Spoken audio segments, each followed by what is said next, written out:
Bueno, tenemos aquí entonces el tema de hoy, clase de discipulado del 20 de mayo, como dice aquí.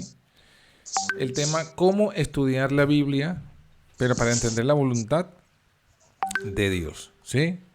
Entonces, bueno, vamos a ver algunos pocos versículos, no son muchos, donde vamos a entender este punto interesante. El primer pasaje es el clásico de Juan 5:39, donde Jesús nos dice: escudriñad las escrituras porque a vosotros os parece que en ellas tenéis la vida eterna. Ellas son las que dan testimonio de mí. Entonces aquí Jesús, de forma concreta, nos dice que la vida eterna está en la Biblia, pero solo si la escudriñamos. Ese es el énfasis: escudriñar las escrituras porque ya está la vida eterna.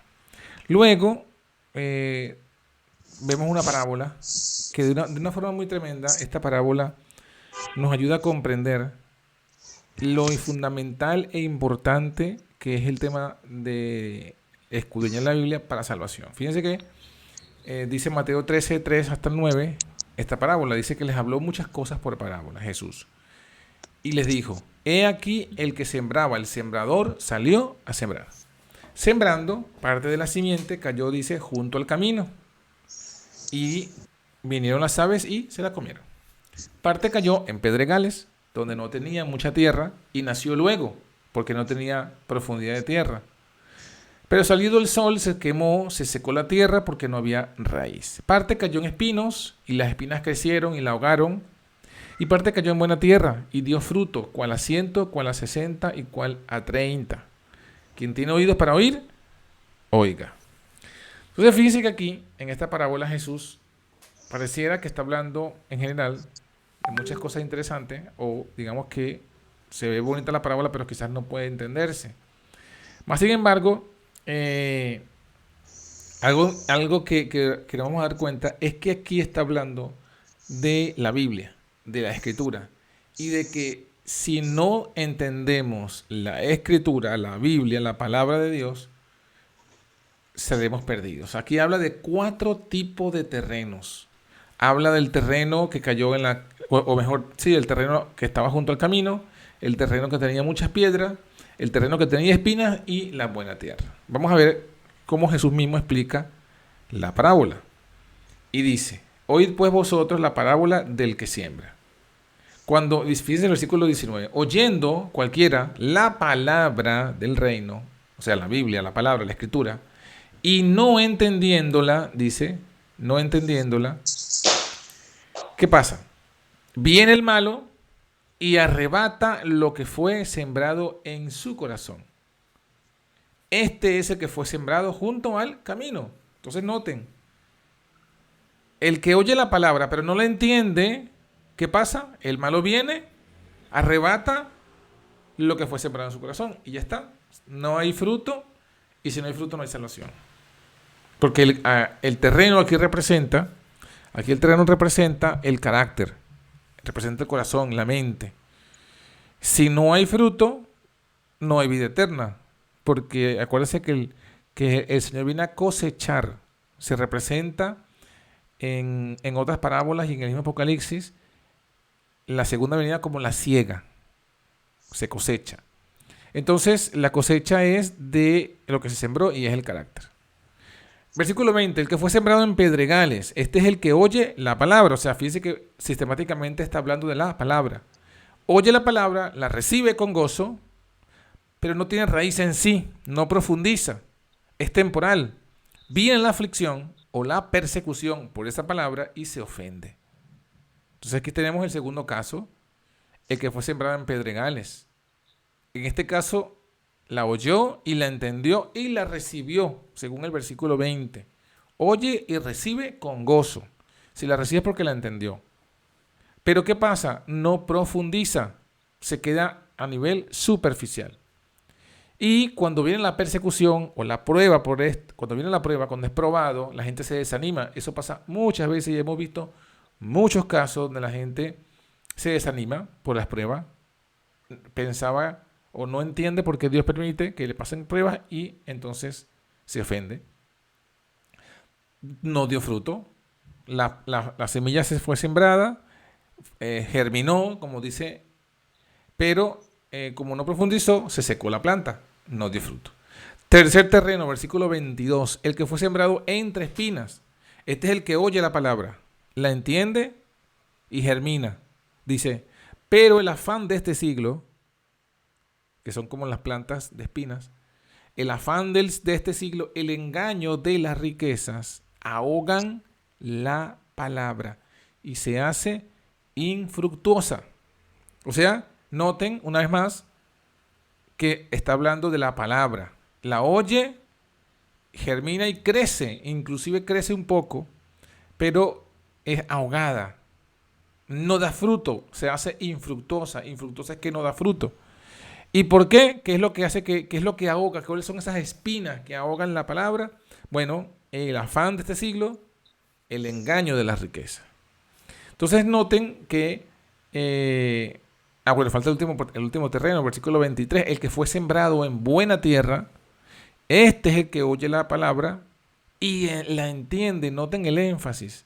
Versículo 23, lo tienen ahí en pantalla. El que oye, el que fue sembrado entre buena tierra es el que oye y entiende la palabra. Y el que lleva fruto y lleva a 1%, a otro 60 y a otro 30. O sea, por una semilla, unos producen 100 semillas, otros 60, otros 30. Pero ya sea que, aunque son diferentes las proporciones de fruto, todos los tres dan fruto. O sea, hay tres tipos de fruto en la buena tierra. A 100 por 1, 60 por 1 o 30 por 1. En el caso de los anteriores, no hubo fruto. Entonces, ¿qué pasa? No hay cosecha. No hay nada que recoger. Se pierde ese terreno. La semilla es la palabra de Dios. Y noten que el énfasis está en el oír y entender. Porque en el primer caso, que es el versículo 19, oye, pero no entiende. En el segundo, oye y recibe, pero rápido, pero superficial, no profundiza. En el tercero, oye la palabra y germina, pero no crece porque es ahogada. Y la buena tierra es representada como el que oye y entiende la palabra. Y por consiguiente lleva fruto. O sea que para poder dar fruto para vida eterna, tenemos que oír la palabra y tenemos que entenderla. Entonces fíjense que en esta parábola, que es muy sencilla, aparentemente muy simple, sin embargo Jesús da una enseñanza muy profunda que muchos no están dispuestos a aceptar siquiera, a creer siquiera. Y es que la salvación depende de la palabra, de oír la palabra y de entenderla, de oír la Biblia y de entenderla. Porque eso es lo que hace que dé fruto, cual 100, 60 o 30. Y no puede haber, ya lo vimos en Jesús, no puede haber vida eterna si no se escudriña en la Biblia. Otro pasaje, otras evidencias. La justificación, la conocemos, es por la fe. Pero ¿cómo viene la fe? Bueno, vamos a leer los versículos en cuestión. Romanos 3, 22 dice, la justicia de Dios es por la fe de Jesucristo, para que todos los que creen en Él no hay diferencia. O sea, la justificación es por la fe. Versículo 6 del capítulo 11 de Hebreos 11:6, sin fe es imposible, no que dice que es difícil, es imposible agradar a Dios. Es imposible, sin fe. Ahora, ¿cómo conseguimos la fe que agrada a Dios o la fe que justifica? ¿Cómo la conseguimos? Ahí dice, la fe viene por el oír, versículo 17 del capítulo 10 de Romanos 10, 17. La fe es por el oír, pero no por el oír la novela, o por el oír las noticias, o por el oír la política, por el oír la palabra de Dios. Eso es lo único que nos va a dar fe.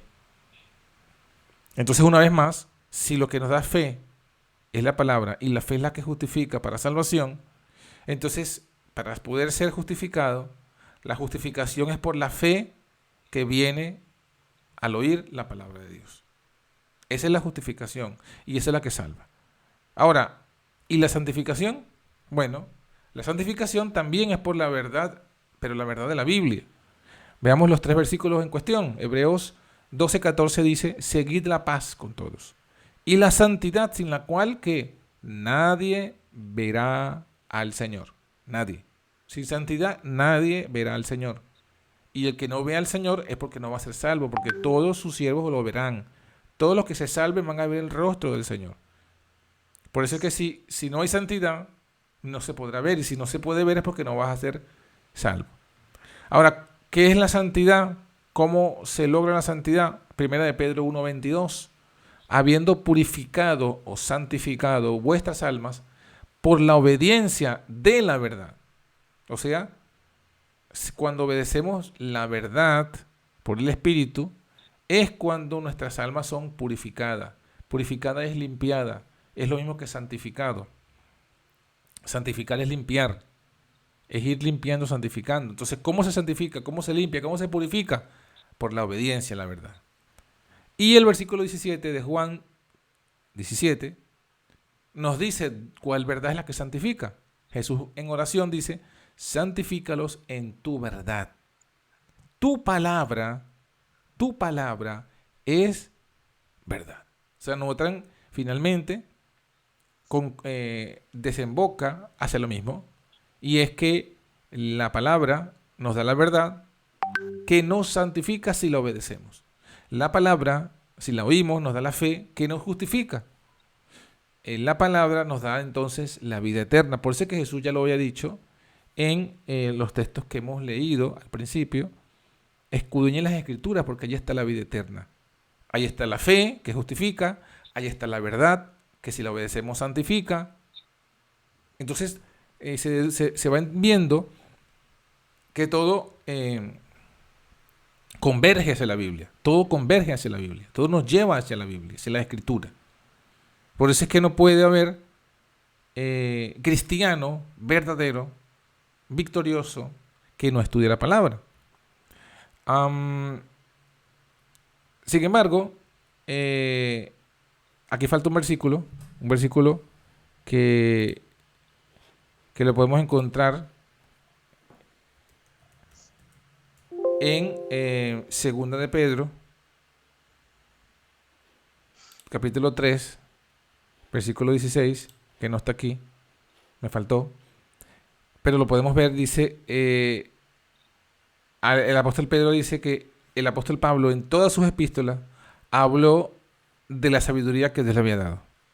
Y dice que en esa sabiduría que Pablo habló, habían algunas cosas difíciles de entender.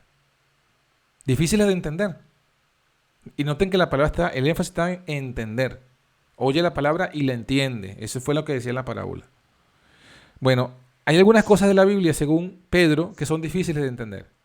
Esas cosas los indoctos e inconstantes tuercen, como también las otras escrituras, para su propia perdición. Entonces, dado que lo importante de entender la Biblia para justificarnos, para ser justificados y ser santificados, y dado que hay cosas que sí son difíciles de entender y que justamente en esos puntos difíciles de entender, donde los indoctos e inconstantes tuercen y por ese torcimiento es que hay perdición, entonces es que hace falta tener una clave fundamental para comenzar el estudio, que eso es lo que estamos viendo hoy. Esta clase va a ser en dos partes, me olvidé decirlo al principio, la parte de hoy y la parte de la semana que viene. En la parte de hoy estamos viendo, primeramente, como ya hemos visto, la importancia para salvación de estudiar la Biblia. O sea, nadie se va a salvar si no estudia y conoce la verdad de la Biblia. Nadie.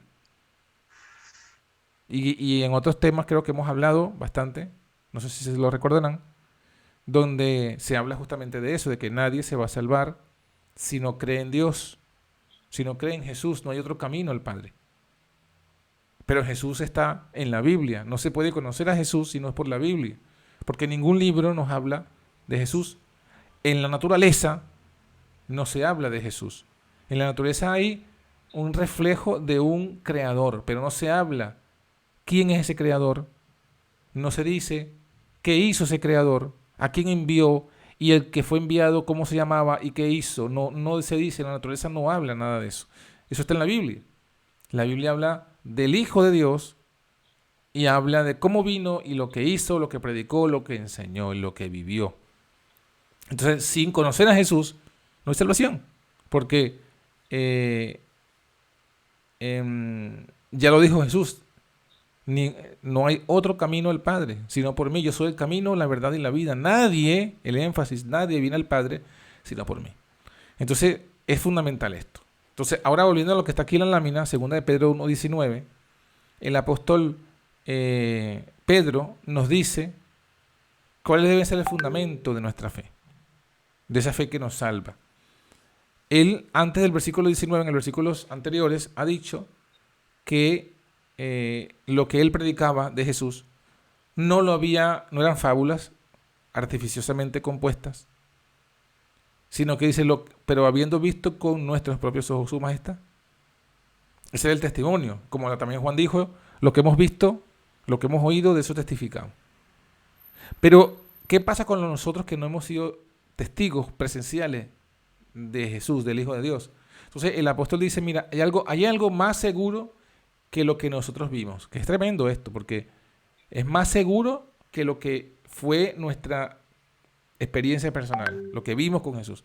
¿Y qué es eso? Versículo 19, 2 de Pedro 1:19. Tenemos también la palabra profética más segura. Fíjense que la palabra tenemos también es porque está hablando de lo que viene, de lo que he explicado. Él viene hablando de su experiencia. Pero también, además de la experiencia, tenemos algo aún inclusive más seguro. ¿Y qué es lo que es más seguro? La palabra profética. La palabra es lo más seguro.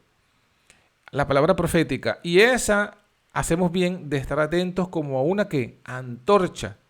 Antorcha profética. La palabra profética que es como una antorcha. Una antorcha que alumbra en un lugar oscuro hasta que el día esclarezca. Y el lucero de la mañana salga en nuestros corazones. Ahora, eso es lo que es más seguro. Según el apóstol Pedro, quien siendo él testigo de Cristo, dice que más seguro que el testimonio de lo que ellos vivieron es la palabra, y especialmente la palabra profética.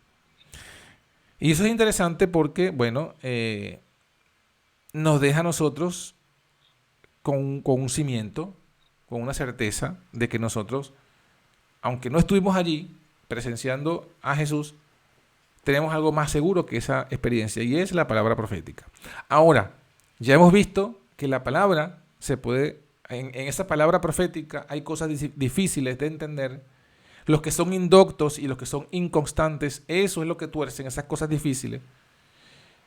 Entonces, ¿cómo hacemos nosotros para entender bien esta palabra profética? Entonces es cuando el apóstol Pedro nos continúa y nos dice, versículo 20, entendiendo primero esto. O sea, esto es lo primero que debemos de entender. A la hora de estudiar la palabra profética, hay que entender algo primero. Entendiendo primero esto. ¿Qué es lo que tenemos que entender? Bueno, que ninguna profecía de la Escritura, ninguna, es de particular interpretación. O es de interpretación privada. Ninguna. O sea, yo no puedo interpretar un pasaje de la Biblia particularmente o independiente o privadamente o distinto del resto. O sea, toda la Biblia es un solo libro. Aunque tiene muchos libros y pareciera que muchos autores, en la realidad no es así. En la realidad es un solo libro con un solo autor. Por eso es que lo que dijo Pedro es lo mismo que dijo Juan, lo mismo que dijo Pablo, lo mismo que dijo Isaías, Jeremías o Moisés. Porque cada uno de ellos fueron escritores, pero detrás de cada uno de ellos había un solo autor. ¿Dónde está esa explicación? Versículo siguiente. Ninguna profecía de la Escritura es de particular interpretación. ¿Por qué? Versículo 21. Porque la profecía no fue en los tiempos pasados traída por voluntad humana. Ahí está la clave. La Biblia, esta Biblia y todas las Biblias, no fueron traídas por voluntad humana. No fueron traídas por voluntad humana.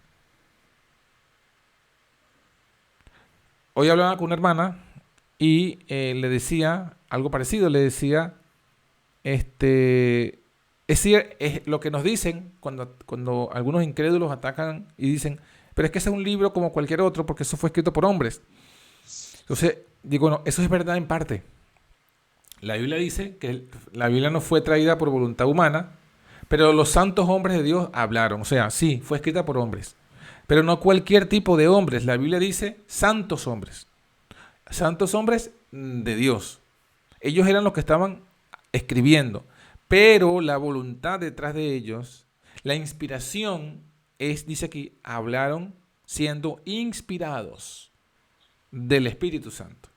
O sea, ellos sí escribieron, ellos sí hablaron, pero lo que escribieron y hablaron venía de inspiración de Dios por medio del Espíritu Santo. Entonces, ¿fue escrita por hombres la Biblia? Claro que sí, pero no cualquier tipo de hombres. Hombres santos, hombres de Dios, hombres que dieron su vida por la palabra. La mayoría de los que escribieron la Biblia murieron testificando de ella, fueron como mártires. Y si no murieron como mártires, toda su vida fue una vida ejemplar y nunca se apartaron.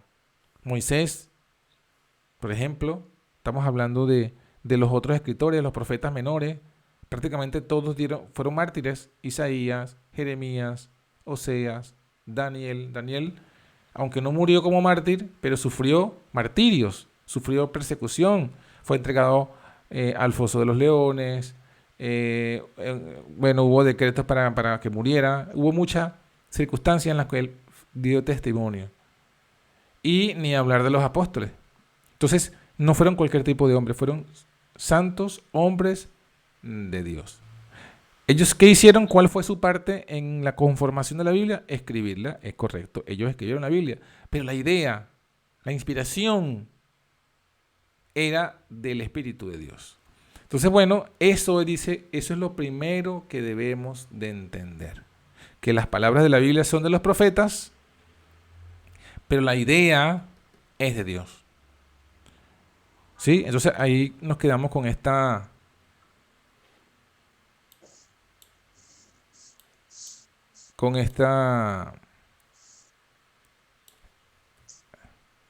reflexiones.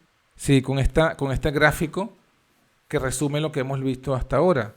O sea, Dios inspiró a los profetas que están aquí. Y los profetas, con esa inspiración, escribieron la Biblia. Entonces, esto es fundamental porque a través de esto es que luego nosotros, para entender la verdad de Dios, tenemos que recorrer el camino de regreso. O sea, la verdad está en Dios, ¿sí? La verdad está en Dios. Dios llena de verdad a los profetas de su espíritu. Y ellos manifiestan, ¿cómo se diría? Ellos cubren esa idea inspirada de Dios, esa idea verdadera de Dios, con palabras humanas. Entonces nos encontramos como que la Biblia es las palabras, o sea, es la palabra de Dios, es la verdad de Dios. La Biblia es la palabra de Dios, es la verdad de Dios, expresada en el lenguaje de los hombres. Entonces, por medio del lenguaje de los hombres, hemos de encontrar esa palabra de Dios, esa verdad de Dios. O sea, tenemos que ir ahora el camino de regreso. El camino de regreso es el camino para entender la Escritura. Para entender la Escritura, hay que entender cómo se escribió la Escritura y saber qué es lo que vamos a encontrar, porque la gente, cuando da la excusa, cuando dice esa excusa de que la Biblia es un libro que fue escrito por hombre, lo que dan a entender es que, bueno, ¿cómo es posible? Si esto fue escrito por hombre, esto no es palabra verdadera. Esto tiene errores, tiene mentira, engaño. O sea, porque están acostumbrados a las escrituras de los hombres, a los eventos históricos en la humanidad que escriben los hombres, siempre son escritos por los vencedores, ¿no? La historia la escriben los vencedores. Y se presentan siempre ellos como menos malos de lo que eran, y mienten. Por eso es que prácticamente en la historia los registros históricos no son totalmente ciertos, no es como realmente ocurrieron las cosas, porque siempre no hay honestidad de parte de los historiadores. No así con la Biblia, porque lo que escribieron la Biblia eran santos hombres de Dios. Y tenían la advertencia que pesaba sobre sus conciencias, que dice que si alguno añade a esas palabras o quita de esas palabras, recibirían pues la perdición y el castigo de Dios. Por eso es que ellos se cuidaron de transmitir lo que Dios, el verdadero profeta de Dios, se cuidó de transmitir lo que Dios le enseñaba, sin agregarle y sin quitarle. Eso es lo que tenemos pues en la Biblia. Entonces, bueno, quisiera saber ahora si tienen algún comentario o pregunta de lo que hemos hablado hasta el momento, y entonces así poder ayudar y cerrar esta parte de hoy.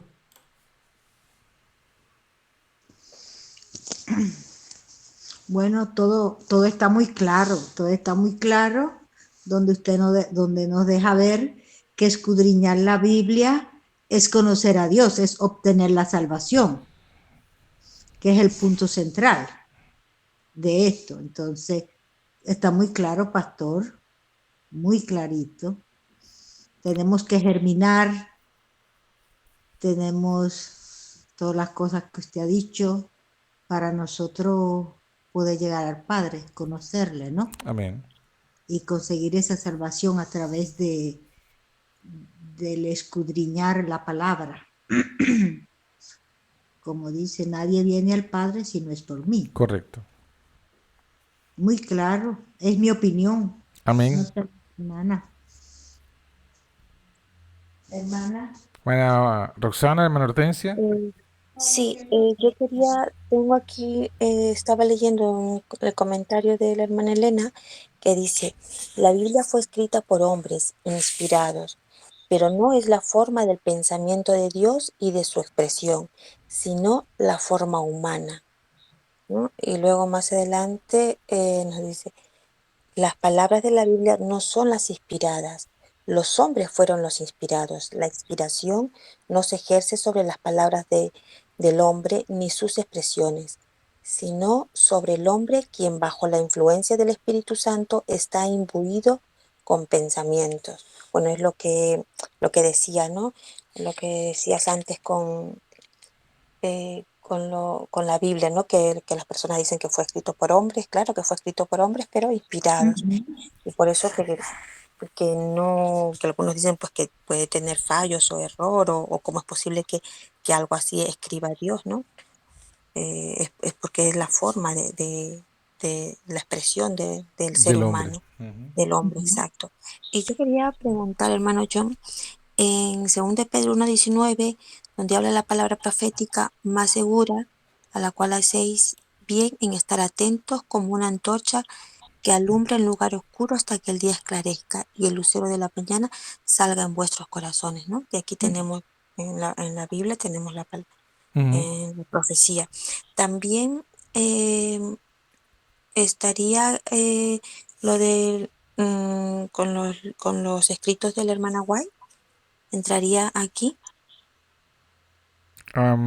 ¿Qué es la pregunta que entraría? Claro que los escritos de White también son evidentemente palabra profética. Profética, Y exacto. ella, evidentemente como profeta de Dios, experimentó lo mismo que todos los profetas de la Biblia. Si esa es la pregunta, evidentemente, el nosotros tener la historia y el testimonio de un profeta más cercano ante nosotros, del cual hay muchos testigos, muchas escrituras que prevalecen, nos ayuda a comprender cómo es este proceso, cómo es el proceso de la inspiración de un profeta, cómo es el proceso de lo que escribe un profeta. Y justamente cuando nosotros hagamos este estudio, basándonos en estos pasajes, nos va a ayudar a comprender también el espíritu de profecía. Porque a veces muchos de los errores que hay vienen de esto. Errores no solamente de interpretación bíblica, sino errores para interpretar el espíritu de profecía. Viene de esto, viene de que no se comprende. No se comprende. Por ejemplo, por dar un ejemplo, ¿no? A mucha gente, todavía hasta hoy, cuando se enteran, por ejemplo, de que, de que Elena de White escribió algunos libros y luego eran corregidos. Al principio de su ministerio los corregía su esposo. Luego los corrigió, ella tenía secretarias que corregían lo que escribía. Ujú. Y al final después los corrigió su hijo, si no recuerdo mal. Cuando se enteran de estas cosas, entonces su fe decae o abandonan, por ejemplo, la fe en el don profético. Eso de hecho pasó inclusive en los días de Elena de White con algunos de los que luego se convirtieron en enemigos del adventismo, porque ellos no entendieron cómo que siendo un profeta que escribe bajo inspiración, cómo es que luego va a venir alguien a corregir, ¿no? Y lo que no entienden es que la corrección que hicieron es una corrección gramatical, es ortografía, es gramática, es semántica. No corrigiendo la idea, porque la idea viene de Dios, pero sí Ujú. corrigiendo la gramática y la ortografía, porque desde el aspecto humano, que es lo que señala aquí Pedro, los profetas, los hombres de Dios hablaron. O sea, el hablar es de los profetas. Entonces, de ese Ujú. aspecto, Elena de White, el hablar de Elena de White era el hablar de una persona que recibió solamente de instrucción solo hasta tercer grado. Entonces ella no era, evidentemente no era experta en ortografía, en lexicografía, en gramática. Entonces, evidentemente, necesitaba la ayuda, la asistencia de gente que le ayudara en la corrección gramatical y ortográfica. Y esa parte no se entiende. Esa parte no se Ujú. entiende. Y, Mm. y bueno, eso es importante entenderlo porque también ocurre en la Biblia. En la Biblia encontramos algunos errores ortográficos, inclusive puede haber algunos errores de gramática, pero eso no afecta en ningún sentido la verdad bíblica. Eso no afecta a eso, porque es parte de la humanidad en la escritura. O sea, es parte de lo que implica el tesoro de Dios en vasijas de barro. Ujú. Amén. Amén. Sí. Bueno, ¿alguna otra pregunta o comentario? Mm. De momento no. ¿Usted, hermana? No, está todo bien. La hermana Ricker dice que todo bien. Amén. Amén. Entonces, bueno, la semana que viene avanzamos sobre esto. Vamos a estudiar entonces eh, lo que es eh, el camino del gráfico. Vamos a estudiar cómo, ahora sí, entrar de lleno en lo que sería el cómo estudiar la Biblia. Comenzando por qué Biblia estudiar, o sea, qué versión bíblica tenemos que estudiar. Luego, cómo entender la escritura, o sea, cómo entender lo que está escrito. Cómo debe ser entendido lo que está escrito, tomando estas citas, ¿no? Por ejemplo, la que leyó la hermana Roxana, que donde la hermana White profundiza lo que dice Pedro, que lo que es inspirado es el profeta, no las palabras del profeta. Ujú. Entonces, la palabra es del propio profeta. Por eso encontramos una forma de escritura en los escritos de Pablo, otra forma en los de Pedro y otra forma en los de Juan. Entonces, entender esa parte, cómo debemos leer la escritura para entenderla. ¿Sí? Entonces, eso ya que sería el proceso de reversa, ¿no? De Dios a los profetas escriben y tenemos la Biblia. Entonces, nosotros tomamos la Biblia, leemos lo que escribieron para entender lo que Dios colocó en la mente del profeta. O sea, ese sería entender. ¿Qué es entender la Biblia? Es lograr eh, alcanzar la idea que Dios puso en la mente del profeta, que ahora esa idea esté en nuestra mente. Entender la idea de Dios en la mente del profeta. Y para eso tenemos que leer lo que el profeta escribió y a partir de eso, con evidentemente la asistencia del Espíritu Santo, entonces nosotros reconstruir, o sea, lograr entender esa idea. Y cuando entendamos esa idea, entonces habremos entendido el mensaje. Y ya, habiendo entendido el mensaje, Entonces, queda de nuestra parte el obedecerlo, el hacerlo, el vivirlo, que eso es lo que nos va a justificar y santificar. Entonces, bueno, que Dios nos bendiga. Vamos a hacer una oración y pues quedamos entonces despedidos.